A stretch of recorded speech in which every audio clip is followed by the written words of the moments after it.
Awal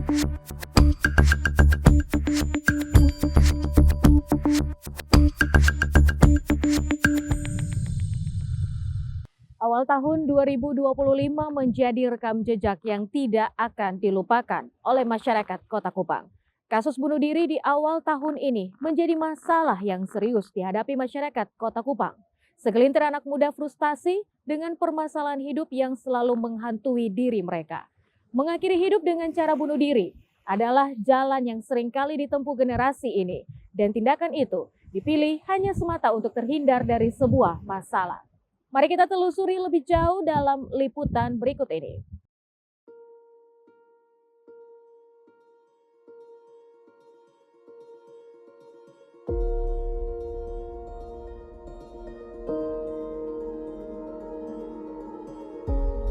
Hidup adalah anugerah yang terindah dari Tuhan untuk dijalani. Namun perjalanan hidup selalu dibarengi dengan lika-liku kehidupan. Banyak orang berhasil memaknai hidup dan banyak orang juga memaknai hidup dengan mengakhiri hidupnya. Bunuh diri menjadi salah satu opsi untuk mengakhiri hidup dan kasus ini juga terjadi di Nusa Tenggara Timur di awal tahun 2025. Kasus ini sering menimpa generasi muda di Kota Kupang. Apakah generasi ini frustasi hingga bunuh diri dan ada apa dengan generasi muda ini? Mari kita telusuri lebih jauh. Permasalahan hidup menjadi bagian dari kehidupan sehari-hari. Sebagian orang memahami permasalahan hidup sebagai pelajaran yang berharga untuk bisa dirubah. Namun sedikit orang beranggapan persoalan dalam hidup menjadi momen untuk dipermasalahkan. Seringkali jalan keluar yang ditempuh untuk terhindar dari permasalahan ialah menghilangkan nyawa.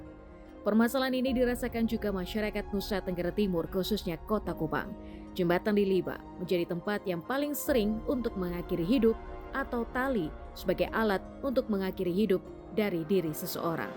Hal ini tentu menjadi perhatian khusus sebagian masyarakat Nusa Tenggara Timur. Untuk saya sendiri sebagai orang tua, jangan ambil keputusan seperti itu. Dan orang tua dan masyarakat jangan menilai orang itu bunuh diri karena apa. Tapi coba kita lihat dia punya latar belakang hidup, jangan sampai dia ditekan dari orang tuanya. Oh, kamu harus begini sebagai orang mahasiswa umpamanya. Ada sebuah istilah yang namanya mental health, di mana seseorang dipengaruhi oleh semacam sakit jiwa karena dikarenakan depresi, banyak persoalan, menghadapi banyak persoalan. Jadi ketika seseorang sulit atau tidak mampu menghadapi berbagai persoalan hidupnya, dia mengalami kebuntuan pikiran, sehingga karena tidak ada jalan keluar atau solusinya, maka ia dapat berpikir yang aneh-aneh untuk bisa saja mengakhiri hidupnya dengan caranya tersendiri. Baik, menurut saya terjadinya banyak kasus bunuh diri yang ada di Kota Kupang akhir-akhir ini itu mungkin bisa dilihat dari berbagai permasalahan yang dialami oleh para korban, namun mereka tidak mampu meluapkan itu. Contohnya seperti permasalahan di lingkungan sekitar mereka, di lingkungan keluarga, atau mungkin masalah pekerjaan dan berbagai masalah yang lainnya yang tidak bisa mereka ceritakan ke orang lain.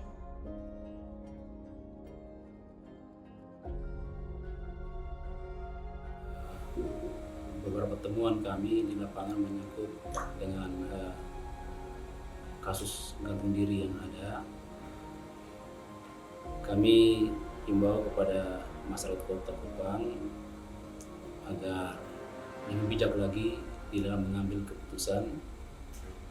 Silakan berkoordinasi dengan pihak-pihak terkait jika mendapati permasalahan baik keluarga ataupun sosial, agar segera berkoordinasi atau mencari solusi yang baik, karena gantung diri itu bukan solusi sebenarnya.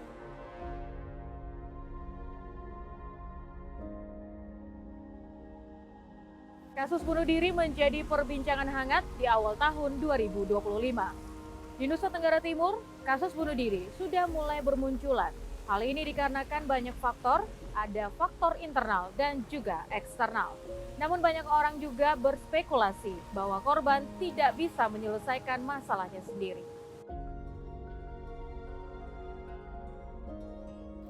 Menghilangkan nyawa atau lebih tepatnya bunuh diri bukanlah jalan keluar. Ada faktor mempengaruhi korban untuk melakukan bunuh diri dan banyak orang lebih memilih memendam semua masalah pribadi ketimbang mengungkapkannya. Hal seperti ini akan mempengaruhi mental si korban untuk menghilangkan tekanan ini dengan cara menghilangkan nyawanya. Adapun penjelasan dari psikolog terkait dengan mengapa orang mengambil keputusan untuk bunuh diri. Adalah langkah yang sudah direncanakan oleh seseorang ketika dia menghadapi sebuah problem dalam kehidupannya.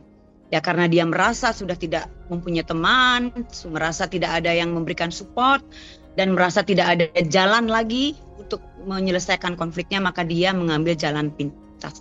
Saran saya, jangan pernah mengabaikan, jangan pernah menganggap remeh ketika ada seseorang yang mengeluh sudah tidak mampu lagi menjalani kehidupan ini, yang sudah tidak punya energi lagi untuk melanjutkan kehidupan ini.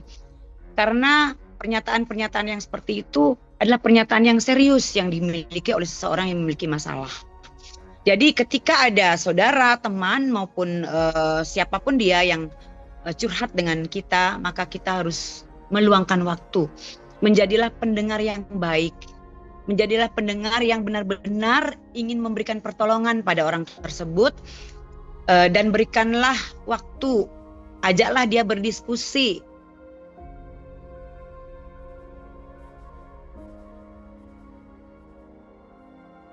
Frustasi hingga bunuh diri, ada apa dengan generasi ini? Ketika pertanyaan ini menghampiri diri kita, khususnya generasi ini, mungkin menjadi bahan refleksi bagi kita untuk selalu mencintai hidup. Dilema dalam perjalanan hidup itu persoalan yang kerap mengganggu. Namun, bagaimana kita generasi ini membuka peluang untuk bisa menjadikan persoalan-persoalan hidup menjadi pelajaran. Dari Kupang, tim liputan Timor TV melaporkan. Himpunan Mahasiswa Lamaknen Selatan atau Himlas Kupang menggelar masa penerimaan anggota baru atau MPAB dengan tema mengukir generasi unggul melalui pengkaderan yang berlandaskan nilai-nilai Himlas.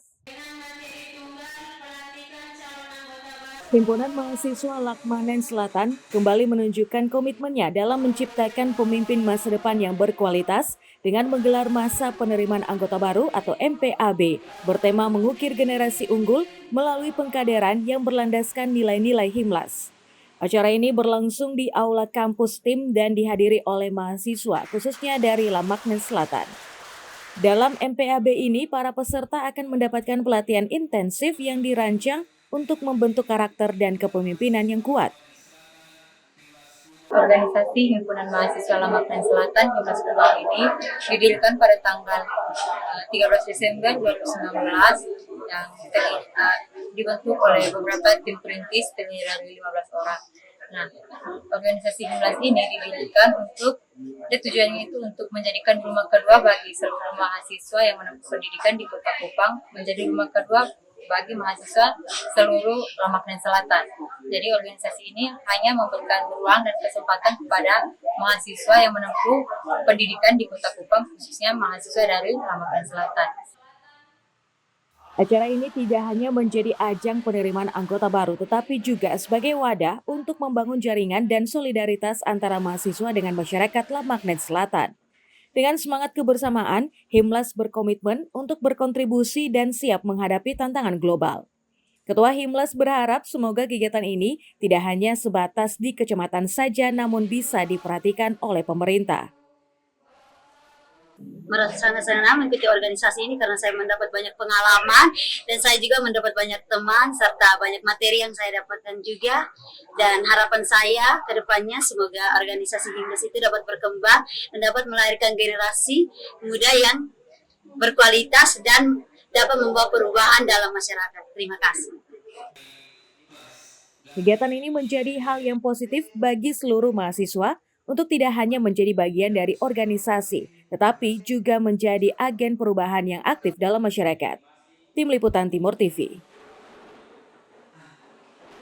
Dampak media sosial begitu terasa di seluruh elemen masyarakat, tak terkecuali Mak Ani, pelaku UMKM berjualan nasi sambil siaran langsung.